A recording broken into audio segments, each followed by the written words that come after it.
Yeah. That's the energy we like here.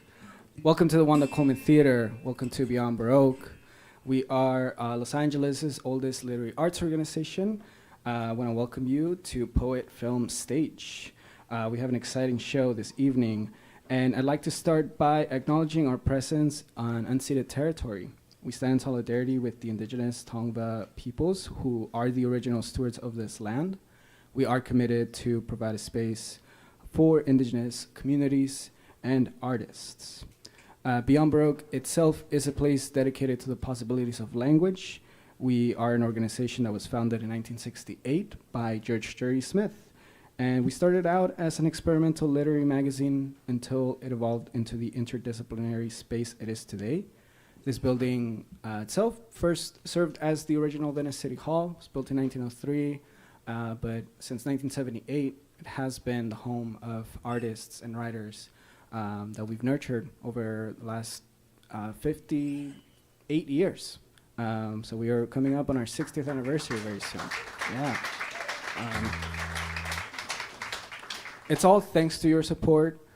We have our reading and program series every weekend, every Friday and Saturday. You can find something exciting going on in this beautiful space. Last week we had the Poetry Film Festival. We showcased films all over the world, from around the world, all of which are poem-based. And this coming month we have a set of new exciting events from book launches like William Archela's new book, Canicula, Dog Days, which is a bilingual program. We currently have the on view in our Mike Kelly Gallery. We have the poem My Trembling Candle, which is a series of collage poems made by Judy Kleinberg, and you can find that on both floors of the building, here in the lobby and upstairs, where you can see the rest of the gallery. We'll also be having Swirl and Vortex reading with with David St. John and David L. Yulin on the work of Larry Davis. But Larry Levis, actually, not Davis. But you know, we are summoning all kinds of spirits in the space. Yeah, and the most important program and exciting thing that we have going on this month is our poetry and wine tasting fundraiser. It's a fundraiser for Beyond Baroque to continue having beautiful events like these. And tickets are on sale, and you are welcome to be a sponsor for the event, and just help us continue our mission to provide a space for artists and writers, not just in LA, but internationally. We also made an announcement that we have our official executive director, Jimmy Vega. So in this room right here. Yeah.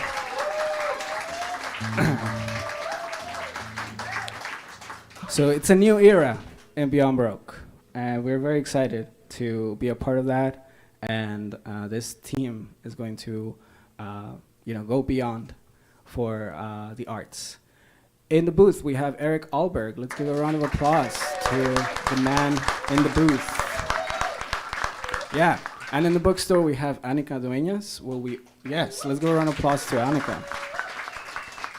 And Annika, you will see the display of books from several of our authors and multi-talented artists that will be taking part of Poet Film Stage.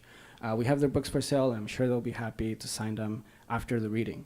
And you could also inquire about memberships. If you are a member, you get access to events for free for an entire year, and you also get perks on discounts and merch that we have on our shelves and in the bookstore. So there are several benefits that come with that, and memberships start at $75 or $60 for students. And you can see the full list of benefits that you get with that. So without too many preambles, just two more things. Learn more on soul. Okay, so you can learn more about the artists that are performing tonight on social media. We did several promotion for this event, and it's a packed house. So thank you all for spending your Saturday evening with us. Yeah. Big thank you to you. And this is a continuous show. This is I think the third time that we host Poet Film Stage. So it's grown so much, and it's all thanks to the hard work of Kathleen and Rich, who put this beautiful event together. Yeah. Please hold your applause until the end of the program. And this is also a great opportunity to silence your phones. No interruptions. And after the show, we'll have more reception, we'll have more wine, and all the beautiful things, so you go home happy. All right. Without further ado, Poet Film Stage. Enjoy the show.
Young Testament.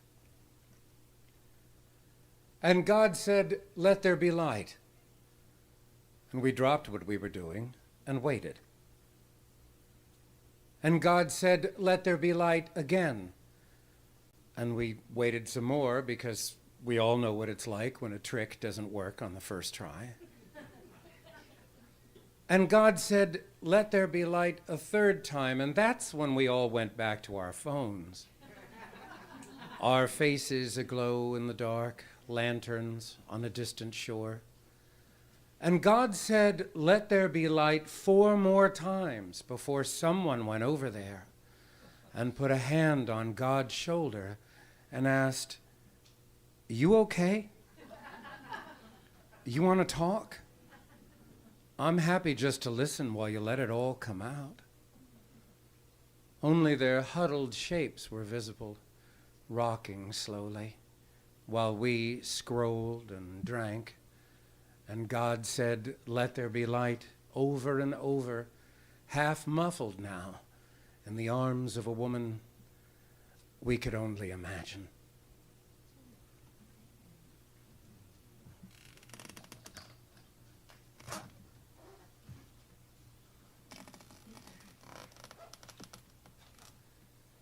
hats full of cigarettes, dirt, and sweat. Before killing my father, smoke was the shadow of a dragon rising, dancing and diffusing into everything, every inch of the brain lit, a fire pit, a peephole into the glow of a kiln. The world beaten into a fine, thin film, his small studio skinned in clay dust, shape of his fingerprints pressed into every urn he made. Now he is gone.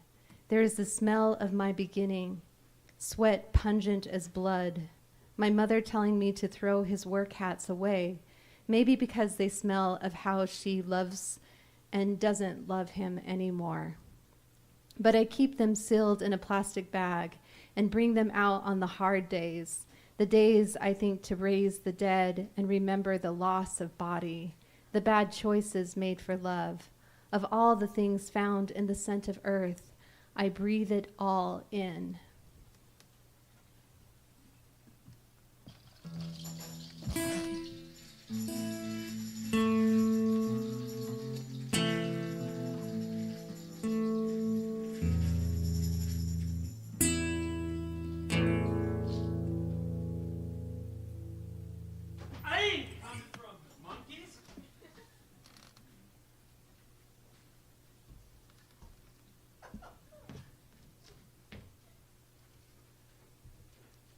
I didn't come from monkeys. I came from my mother. No, I didn't come from her either. I came from upstairs.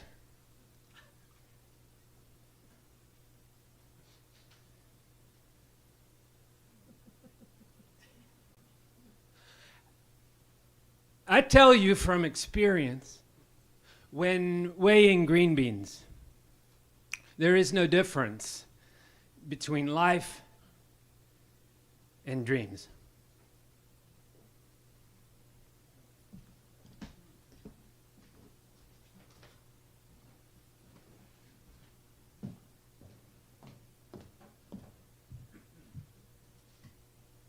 The gesture of consciousness.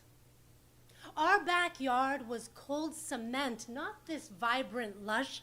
So where are we? And why can't my brothers keep their eyes open?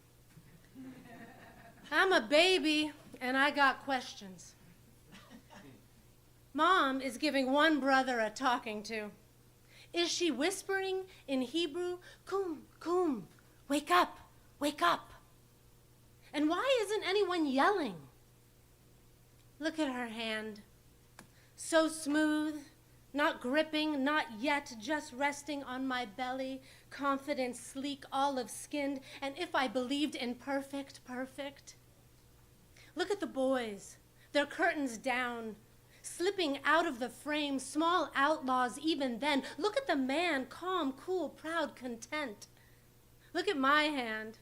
Impossibly little, like a pudgy soft toy curled up like it always is. I once had a boyfriend who loved the way my hands curled when I slept. My finger touching my thumb.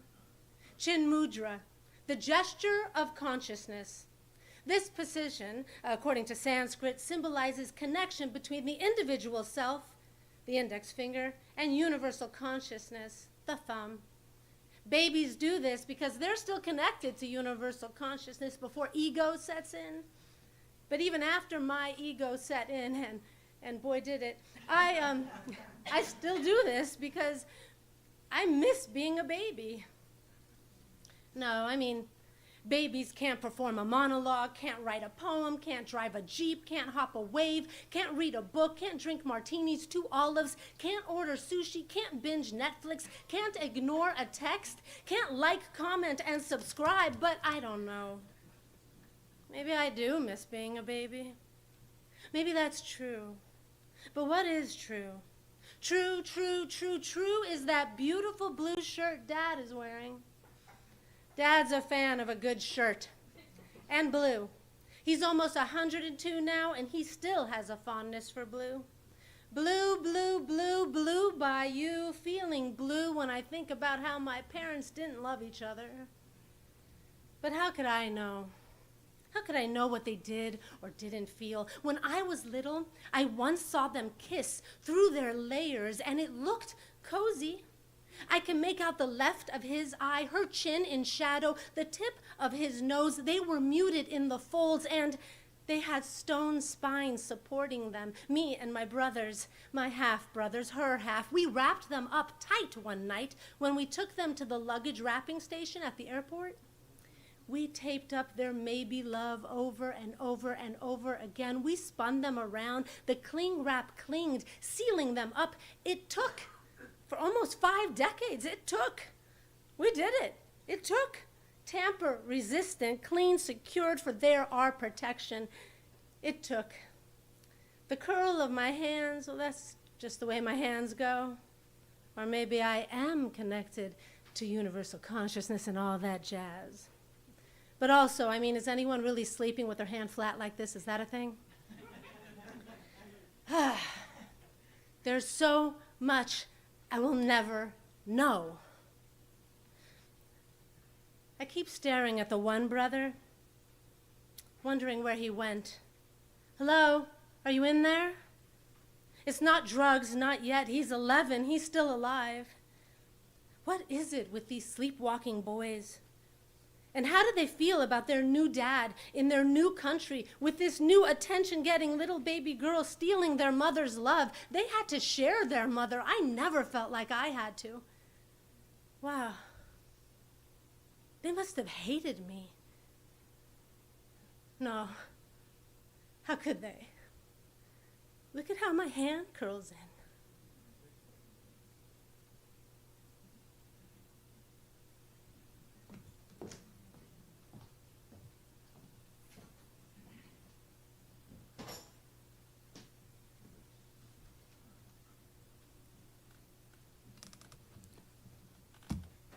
When talking to the child who believes light requires damage, first, admit to the child fire is the most alluring one in the room, but its payback is ashes.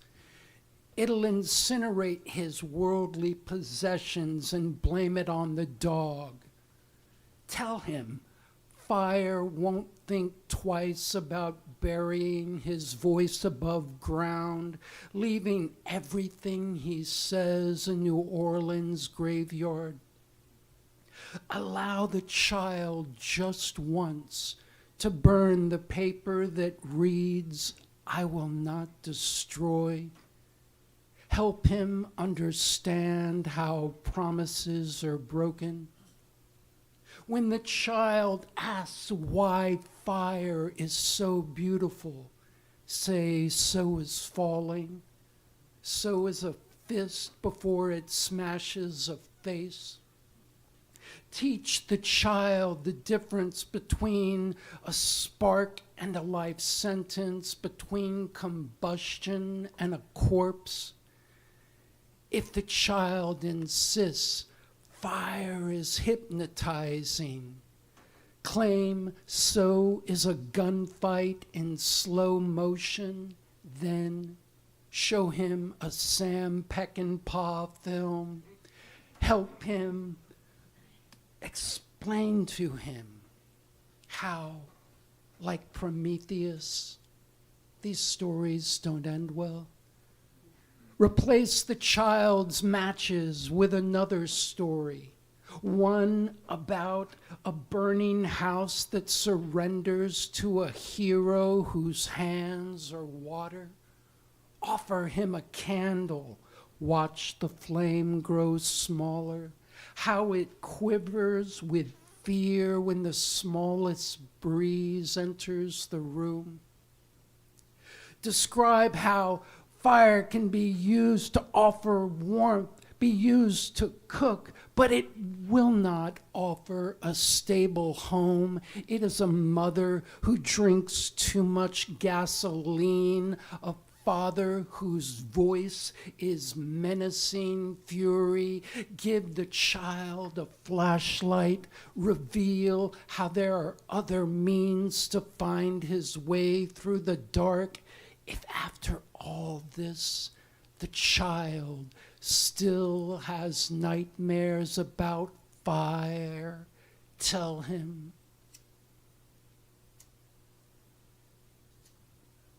Light doesn't have to damage to be loved.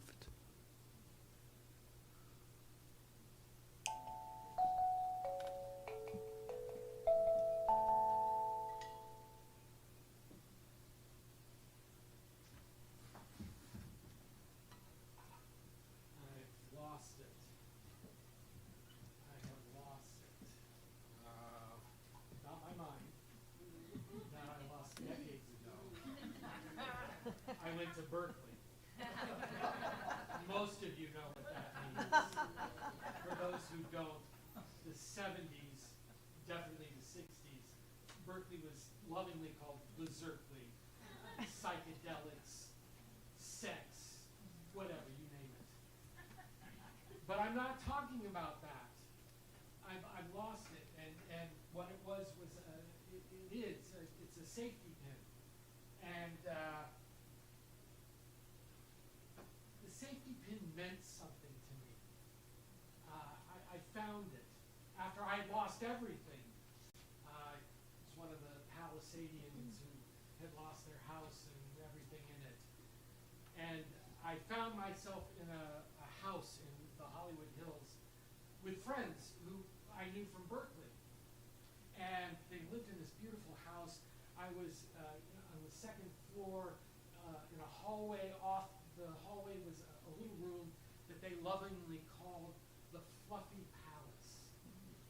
It was 3 steps up and then the room. And there was nothing except a bed. It was wall-to-wall bed. And it was very cold because it was windows. And that's where I found myself after the fire had taken me home. And was that my safety pin? And I was in the Fluffy Palace in the nighttime, middle of the night, sort of flummoxed, gobsmacked as to what had happened in my life and to my family's life. We were all spread out around Los Angeles at the time. And I wrote some things, I cried a lot. But within those first few days of being in this house in the Hollywood Hills, I found in my back pocket a safety pin.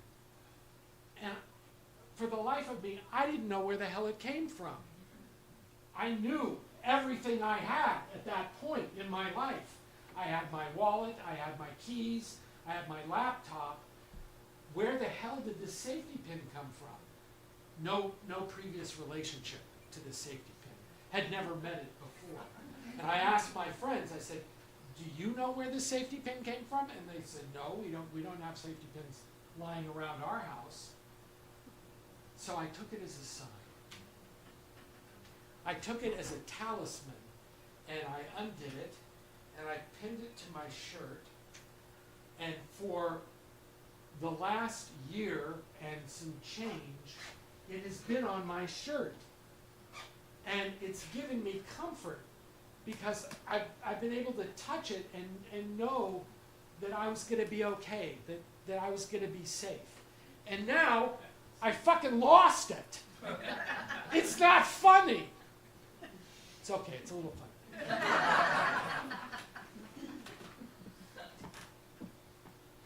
And I'm thinking, how am I going to get through the rest of this time of transition, of rebuilding, of figuring out what the hell is next without my safety pin? And it made me think of another experience that happened a few days after. My son was going to the Santa Monica DMV. He was getting his license. He was 24. what the hell? I mean, I was 16. I wanted to get behind the wheel and have as many accidents as possible. What was he waiting for? He didn't like to drive. Still doesn't. Gets in accidents. Catching up with his old man. I'm standing in front of the DMV. It's the Friday after the fire, which happened on Tuesday. The sun is shining. The winds have died down. I'm wearing, actually these are the clothes that I escaped with, but I'm wearing new togs from Target that my friend from Berkeley had purchased. And the sun, again, I'm warming myself. I can't go on the ride with the instructor or the guy who's giving the test to my son. It's not allowed. And he did say some things that were, I think, somewhat helpful to my son, as my son was very nervous. He said, don't worry, you'll pass as long as you don't hit anyone. And I thought, that's kind of a low bar. But he didn't hit anyone. He passed. But as I'm waiting for him to get through this test, and I'm standing there in my new Target togs, I hear this voice.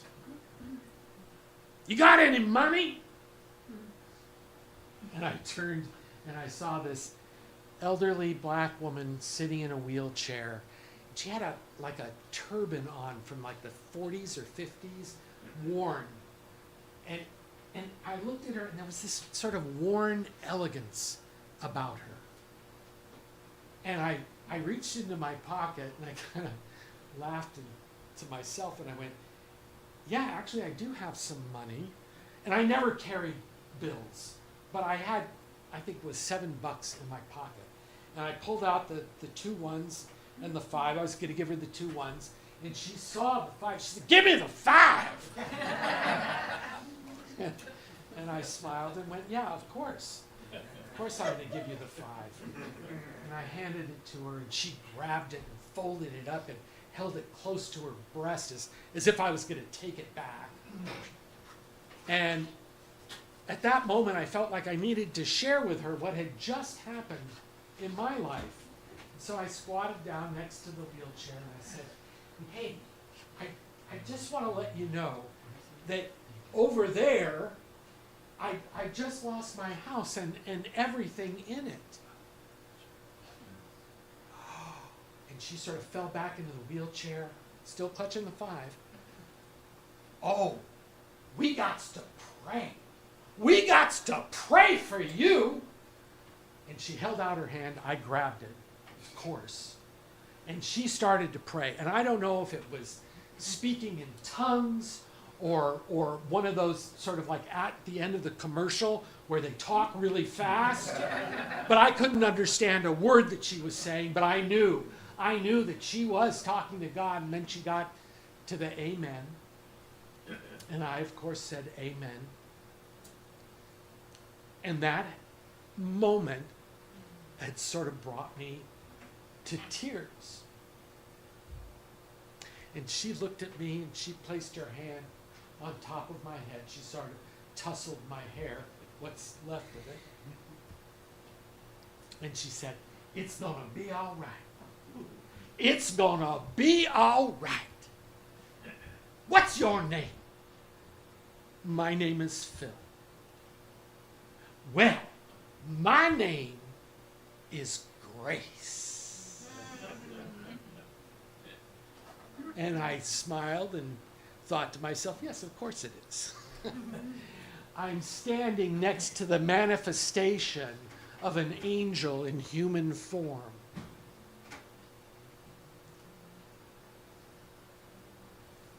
And even though I have lost my safety pin, I know that grace is still with me and will always be with me. And someone said to me the other day, well, of course, you now have become the safety pin. And I went, yeah, you're right. Thank you. And so I say to all of you, because this is something else that came to me in those moments of transition and madness and upheaval. This phrase, not God bless you, but odd bless you. Because life is so fucking odd. And if odd blesses you, you're gonna make it. So, odd bless you all. Go clap.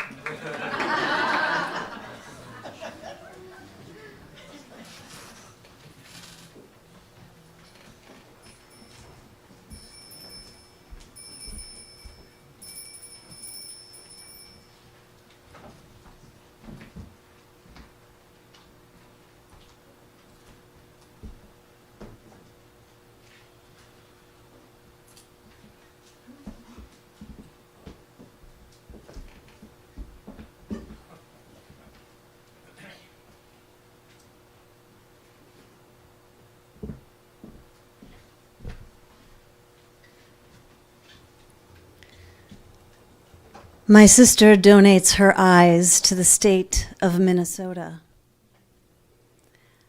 I stare too long into the eyes of strangers. Mom gets a certificate with my sister's name on it in the mail. In Minneapolis or somewhere, my sister's eyes read their new name on a Starbucks cup.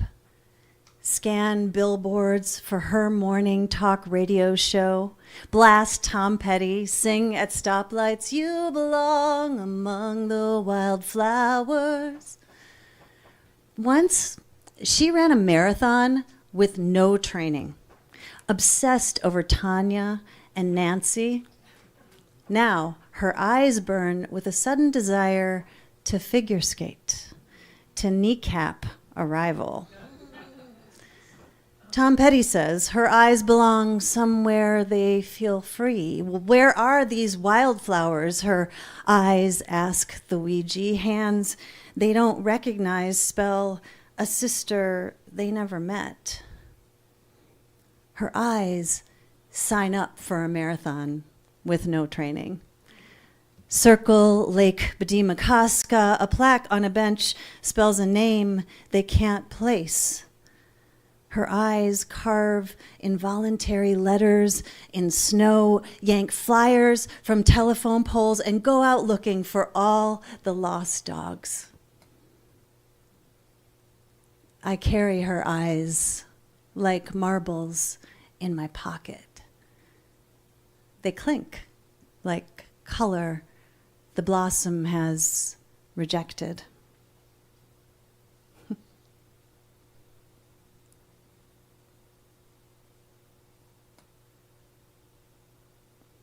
In Minneapolis, her eyes spot their 100th lost dog and celebrate by not drinking a fifth of gin. I stare too long into the eyes of strangers, dig for the certificate Mom threw in the trash, and wonder if her eyes still feel calmest among horses, if they see what only horses know. In spring, I hold the marbles up to the close sun and watch blossoms turn her particular blue, the kind that limits its evolutionary options, purpling for only the heaviest bee. The horses are not a poem.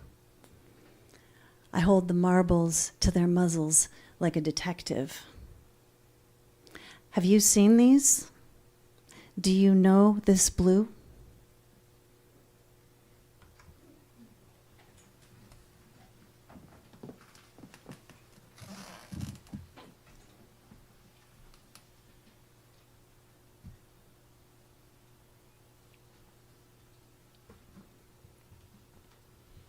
Guns, knives, speed, weed, bald-ass lies, fast cars, dice, junk, mad sex, porn and drunken orgies will never make anyone an honest outlaw.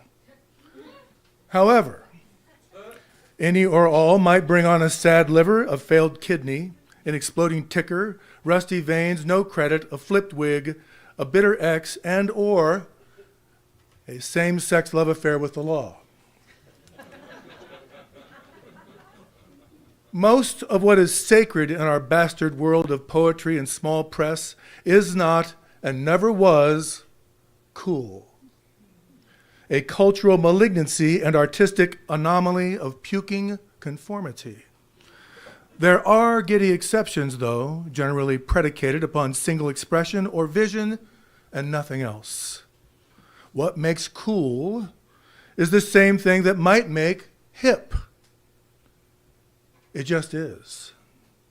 Like D.A. Levy of Cleveland, simply who and what they are, outside the margins, maverick by necessity, whose only victory might be to declare what would be their genius. All those that follow with their nostrils flaring up their false gods' fetid asses in search of lost cities are foolish fashion mongers pressing themselves into unforgiving cliches. I cannot remember where HST or Bukowski ever wrote or said, "This is the way." Mostly what they said, if anything, was straight ahead. This is my way, like Anais inside the top down of her soft parade. The mystery and magic of the grape will not make you a writer. Posing in black ether with your hands jammed into your pockets, leaning against bearded time, will not make you a poet. Like most everyone else in this changing city, I am a sincere liar, guilty of some small crimes of fashion. This is one of them. A low rider on the apocalypse, haunted by long-haired dreams of being born again as a rock star. Honestly, I don't know what makes a poet, but they are among us. A little outlaw dancing in every one.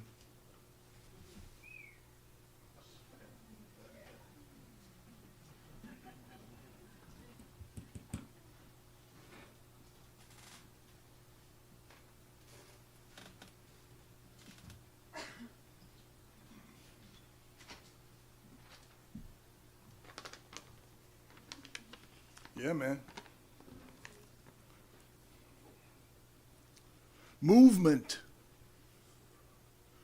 What we must understand is that there is no more jazz. There is wind, there is sound, there is history. Muscles improvise, life as rehearsed, as lived. Corners lie in wait for experiences. Trumpets blow themselves into fevers. What we must understand is that there is no more jazz. There is whiskey breath, counterintuitive indoctrination, high wire acts of courage under fireplaces, broken hearts of heartless people. Call me sentimental. There was no more jazz. Cigarettes killed jazz. Heroin killed jazz. Young men in baggy graphic t-shirts killed jazz. Brooks Brothers killed jazz. Windy, rainy days tried to revive jazz, if jazz did indeed live. What we must understand is that America is jazz. Jazz is America. We got to blame somebody. There is no more America. Therefore, build the gallows on quicksand, tip the scales, practice intolerance, take credit for absolutely everything that escapes you. Goodbye, pork pie sweat. Don't cry for the death of cool. They tried to tie Monk to the railroad tracks for dangerous plinky plonky. There ain't no wrong notes on the plinky plonky. Jazz is doing life or impersonating a ghost. You must be jazz. 16-bar solo turnkey, innocent until proven. Just relax, you'll get used to it. There's no you, there's no jazz. Stay here, I'll be right back with proof. Remember America? Remember jazz? There is no America, only an echo. There is no jazz, only jazzy. Get used to it.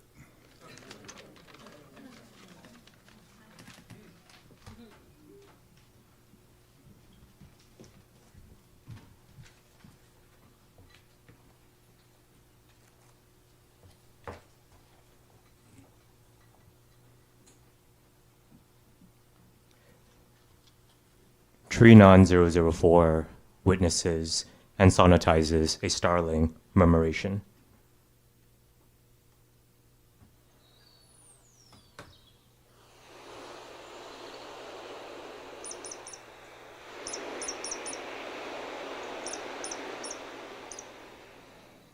Countless atomized particles, the masters become a soldier.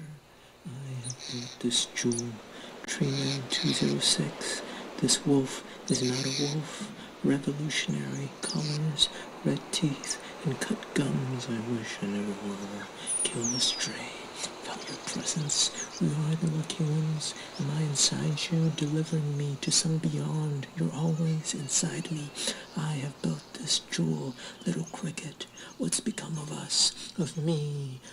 All it takes is one of you to break from the perch. Your flock will follow. Millions calling, you will not be banished from us, even if that banishment was your own doing. We will be your echoes, we will be your echoes, we will be your echoes. Wings, beak and bone shivering the sky secretly, in love with each other. Blueness, God, I'm free. My God, I'm free. Nowhere to escape to. Weave into fleeting dead space. Faith, our nearest sisters and brothers, don't and won't kill us. And us them, and us them, and us them, us them, and us them. Your echoes will be rested, shifting. I am. Heartbeat upon your heartbeat, upon my heartbeat, rhythming into a howling feather drum. We begin again, we go on again, we forget again, we go on again, we begin again, we forge on again in our forgetfulness, bebop tempos. We go on again, again, we must forge on again, again, we must go on again. Barren on your moon, moon, what a world you have inside of you. One starling shadows away, a ghost among the millions, an omen. Someone has died somewhere nearby. Where the flock cannot follow. May I- Where the flock cannot follow. may I follow? Where the flock cannot follow. May I follow? Cannot follow. Where the flock cannot follow. Cannot follow. Cannot follow. Cannot follow.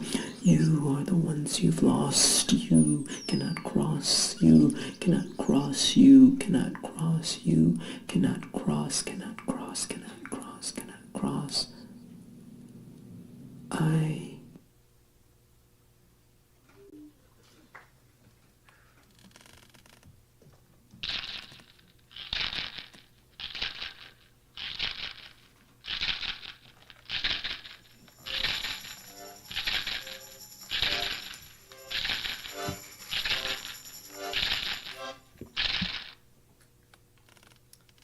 First buzz.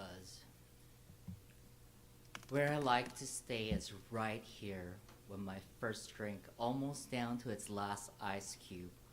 When I cross my leg with a dizzying confidence because whatever you said is funny, though I will have a hard time retelling it later. And everything askew about you is just so, and the crooked shape of your eye magnified by your Ouroboros glasses, so open as if weeds can sprout out from the irises at any moment. and I chew on the angles of her name and think only angels could have thought to bind perfection to a body. That I don't think about the can he finish already?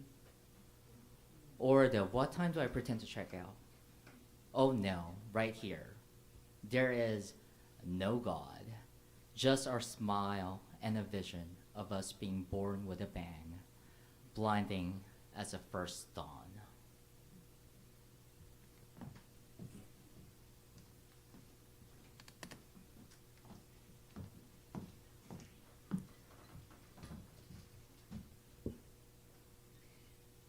I didn't know how to twist or shout. But in 1984, on a Tuesday night at the Boss Club at Imperial Gardens on Sunset Boulevard, I tried to do both. I tricked this guy from my acting class, Bobby Sugarman, into asking me out. He had dark tousled curls, hypnotist's eyes, and wore a jean vest, checked flannel shirt with cut-off sleeves, and bandana as headband. He could have been Springsteen's baby brother. So why did Twist and Shout have to be playing instead of Back in Your Arms Again? I wanted to slow dance with Bobby Sugarman, but Bruce's cover had turned the Boss Club into American Bandstand, and everyone was grinding, thrusting, swaying. Rotate your hips, your torso, bend your elbows, go low, Bobby instructed, his hands finally on me, even though you weren't supposed to touch the other person in this dance. Everything moves, but stay put. I'm trying, I told him.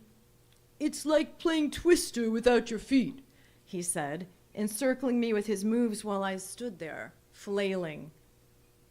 I was from Encino, not New Jersey. I'd graduated from the mellow sound to loving punk. The only dancing I'd ever done was slow and at bar mitzvahs or jumping wildly in a mosh pit.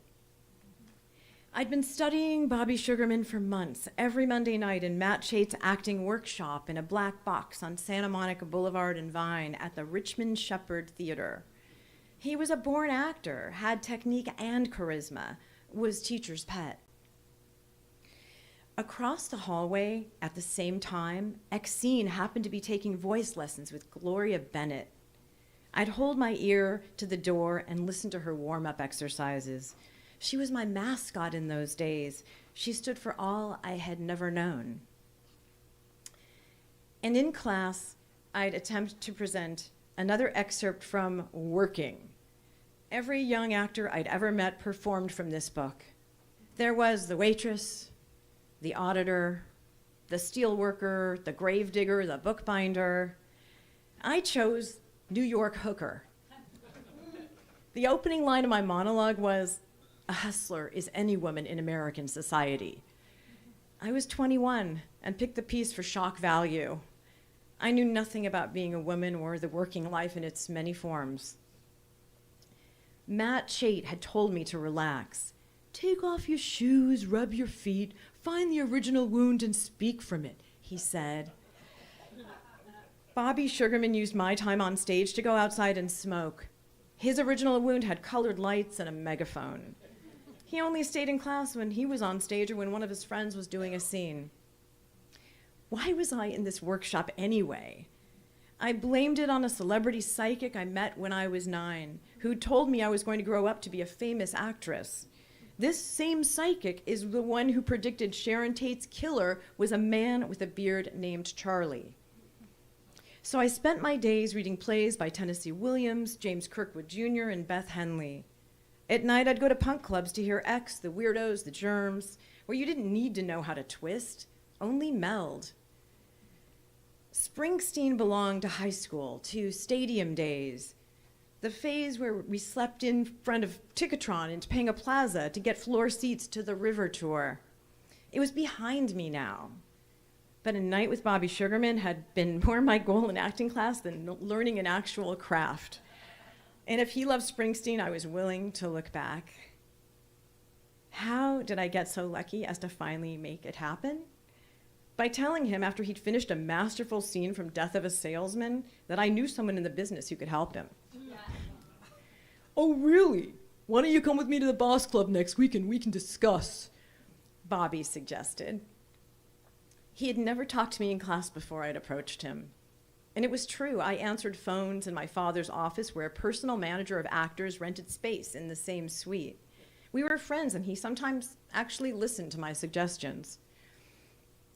I had 8 days' notice to starve myself on grapefruit and hard-boiled eggs, lose 8 pounds, buy red stilettos at Leeds and Fashion Square, get a perm to make my curls more defined, and squeeze into Big Joe jeans by laying on the floor and holding my breath. This was the 80s, and I didn't believe in myself yet. At the Boss Club, I used my body as a 3-speed oscillating fan, trying to twist like the biggest geek in a John Hughes movie waiting to be written. Bobby Sugarman was twisting in front of me.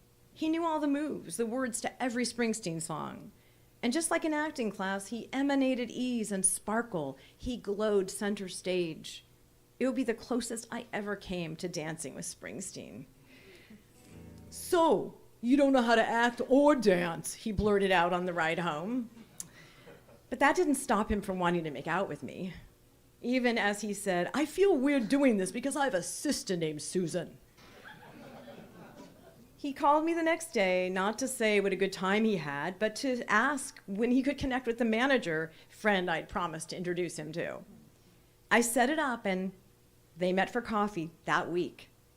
The manager later remarked, "Sweet kid, but he's just another Springsteen wannabe." On Monday night, I drove to acting class on Santa Monica and Vine, but decided when I got there to skip the whole thing.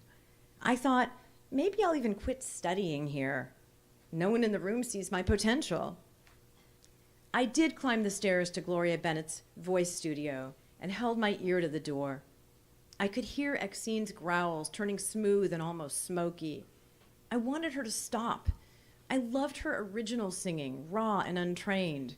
Yet she was committed to growing, to being more. I was too, but you'd never have known it. I didn't know how to twist or shout, act or dance, but I knew that soon I would find my own natural voice, and I would do it without taking lessons.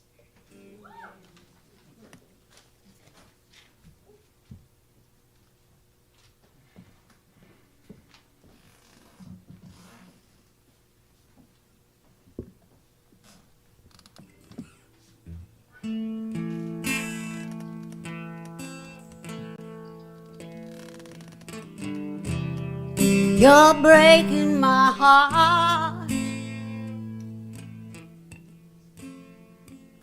with your halo.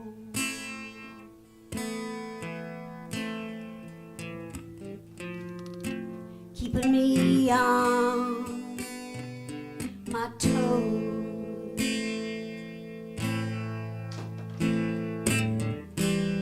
I can't figure you out,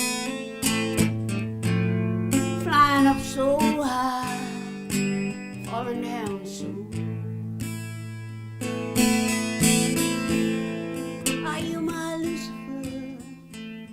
Oh, my Romeo, my outlaw, oh, my angel.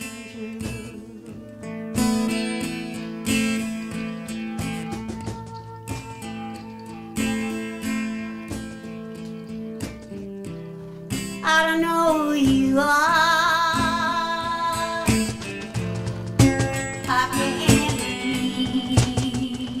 read those eyes.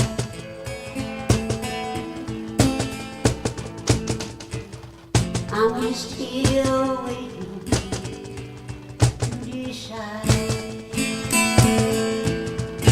Are you my Lucifer? Oh, my Romeo, my outlaw, oh, my baby. Cheated liar, vixen, crocodile.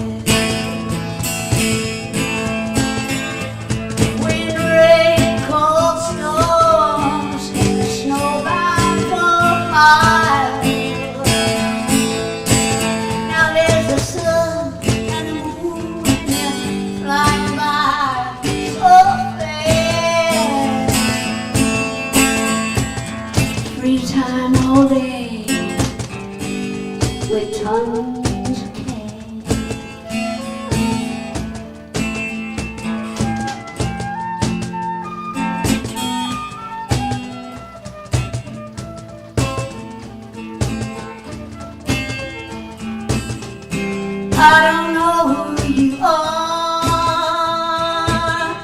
I can't read those eyes. I'm just here waiting to decide. Are you my Lucifer? Oh my Romeo, my outlaw, oh my baby, my outlaw, oh my baby, my outlaw, oh my baby.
On letting go.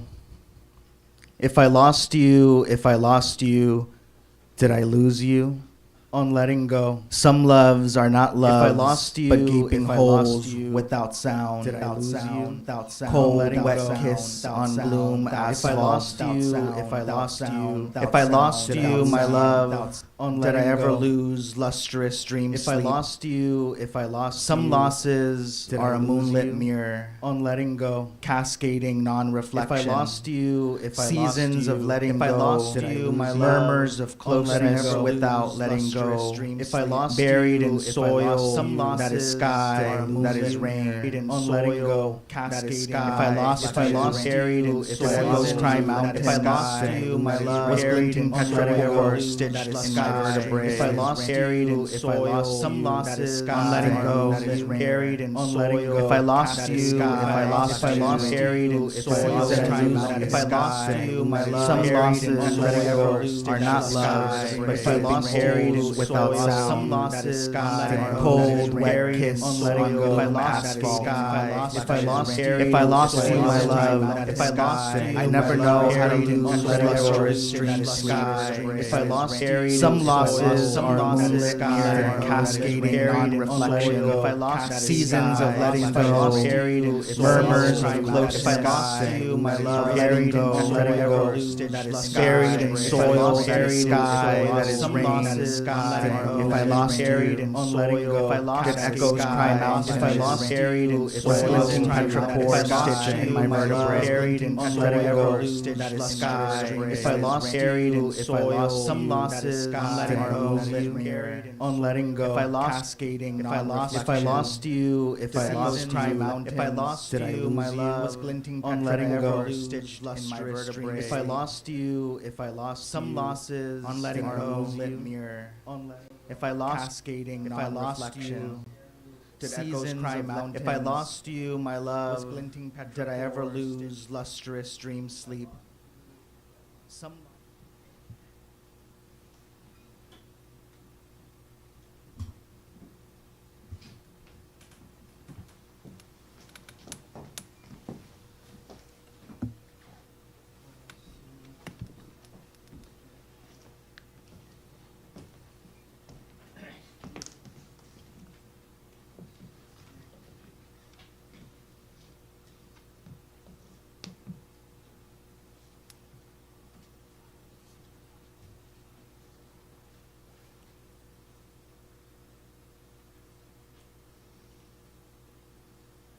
While they are talking,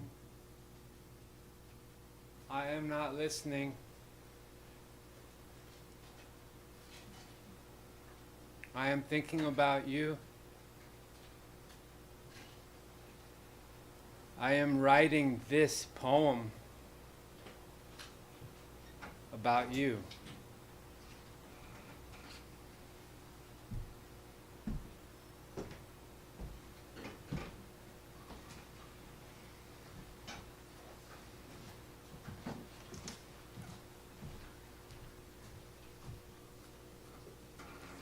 Turn by turn. I have to say, they're making me say it. What surprised me about hell was my phone still worked. I had full bars and GPS found me immediately between pride and envy. No lower, thanks be to someone. Of course, when I asked for the route home, the little wheel just spun and spun. As of this morning, I've taken 2,496,234 steps, mostly around a museum with no set hours. Yes, they have a museum. And it's even more fascinating than you'd expect. Endlessly so.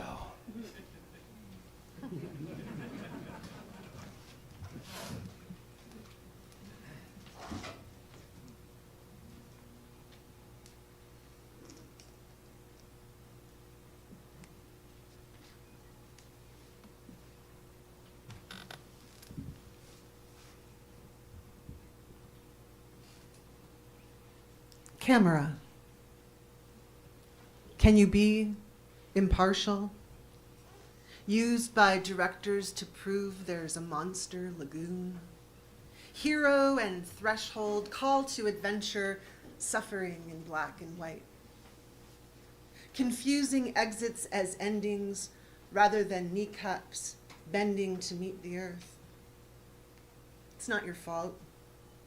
You are part of the everything. Road and elbow, ocean and eyelash.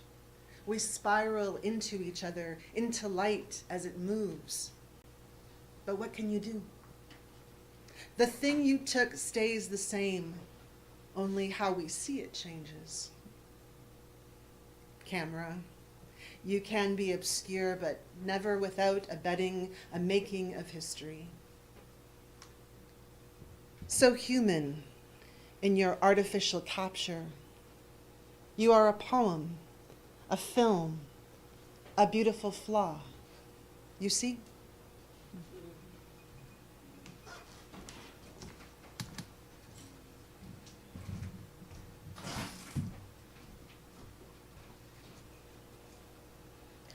Spending Yom Kippur with Waylon Jennings. California sweeps backward down the highway. Desert miles sheet off my car, skipping like loose gravel. I speed past windmill fields and decapitated palm trees. As I cross the state line, the Colorado slips by, awash in reeds. I could cast my sins into the water. Yom Kippur dawns monsoonal. On Highway 17, I listen to the essential Waylon Jennings, and he is cantor for the drive, revealing ancient truths. The Mesa Cemetery lies across from the Oakland A's spring training camp, landscaped with juniper, orange, and olive trees. I search the plots, anticipating a large stone marker littered with gifts and mementos, an altar to the outlaw. My mind travels back to the mid-1970s, riding shotgun in a sunset orange AMC Hornet, country music drifting out of the AM radio.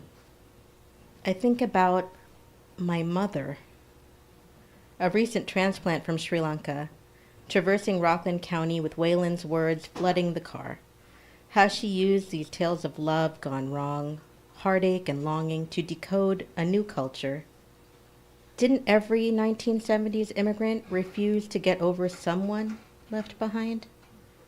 These days in the passenger seat, listening to my mom sing along to Waylon, told me what it meant to be American.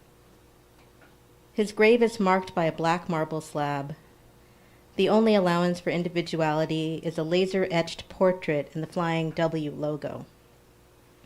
An unmet poet navigating heartbreak, Waylon was an average guy.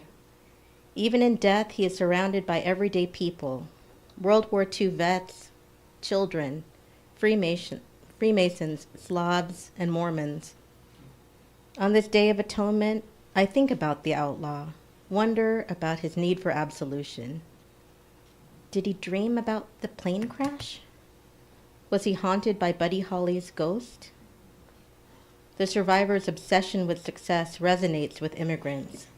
Both are casualties of sacrifice and distance. On this holiest of days, I hope Waylon forgave himself. Neither of us is Jewish, but I pray for renewal in the new year. Warm rain falls on us both, washing away failures, cleansing us for the new cycle. I brush dried grass from his portrait, find a stone to lay on the marker to bear witness to my visit. I join part of my soul with his, my mitzvah.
When we all walked home, who could forget God in the school play, wearing her star costume, hiding among the other taller stars who all knew their lines, the look on her considerable face when her cue came and she couldn't remember the word variable, instead said valuable. Back then, whenever God blushed, The effects were immediate. Rain in the desert, birds walking everywhere, lots and lots of new babies. Now you can hardly tell either she's beyond phasing or her crush is constant, everlasting. I often think of the other stars in that moment after God spoke, suddenly unsure of themselves, a few mouthing their own lines as if checking them for holes. Only a few parents laughed, and God's mom whispered something. Happily, the play went on, and the girl who played the famous astronomer got lots of applause. But what I loved best was when we all walked home. You could hear people repeating God's words. I am a valuable star, Henrietta. That is why I twinkle and fade, why you wonder if I'm here at all.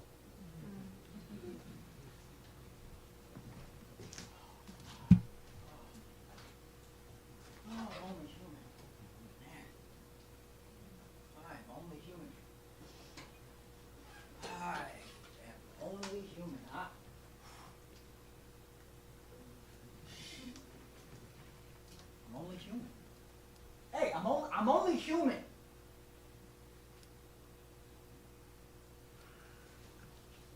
I'm only human. I'm only human. I'm only human. I'm only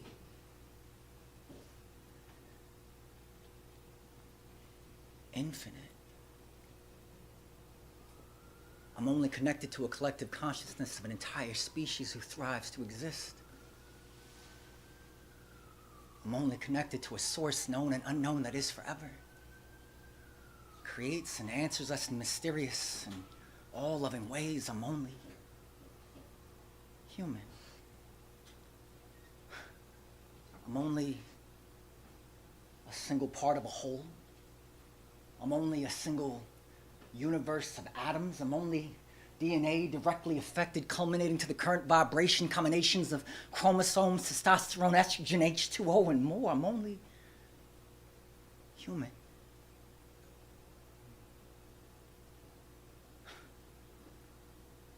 With an imagination as large as my consciousness, able to create illusions as real as blueprints to buildings until manifested as constructed concepts become tangible. My imagination is impossibly perfect. Designed to envision. I have visions that can give me stress or give me alternate scenarios to test while calling my body to react, like imagining drowning could make me short of breath, while the image of myself playing with my niece can make my heart skip a beat to a lung or a decade. I'm only human with this capacity to love that makes each breath I take feel like it matters, and to make matters worse, it makes it feel like I matter to someone else with the wealth inside that feels like diamonds died compared to this feeling of bliss from a kiss that was free to give, to receive, honestly human. From Pangea to now, we have always been one, with determination, discipline, and infinite gifts to confront our grief, our suffering, our ignorance, to completely face the worst in ourselves throughout our history and still see through any misery beyond bending reality, confidently connecting new synapses and new habits to progress and change the process, then remain together, unified. Keep going on as lovingly as possible through all previous obstacles. It seems like being human is the best thing we could ever say. We are.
Come on down.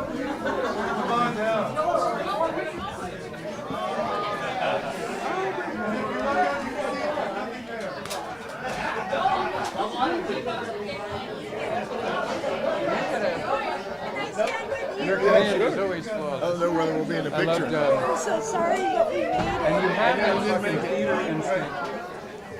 That always begged. astonished me. My parents I was gonna say, it's like, nothing yeah. to be thrown at you. Well, It was always part of it. So you were great. Yeah. That was awesome. Is that my tape? You were just on it. Where's the girl of my dreams? There she is. Come here, stand prominently in front of me, because you're the best thing that's ever happened. I hear a train of roll. People know I'm on it. Coming down the bend. They'll say he must be there somewhere.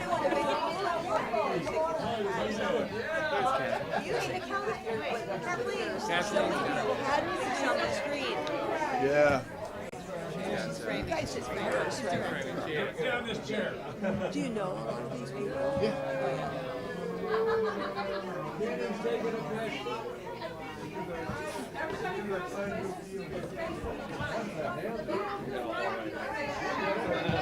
You're facing the light?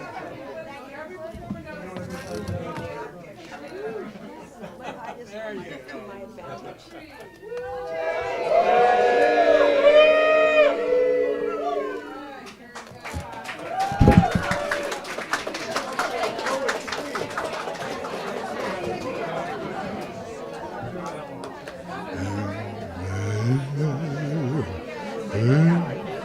Who's taking the picture?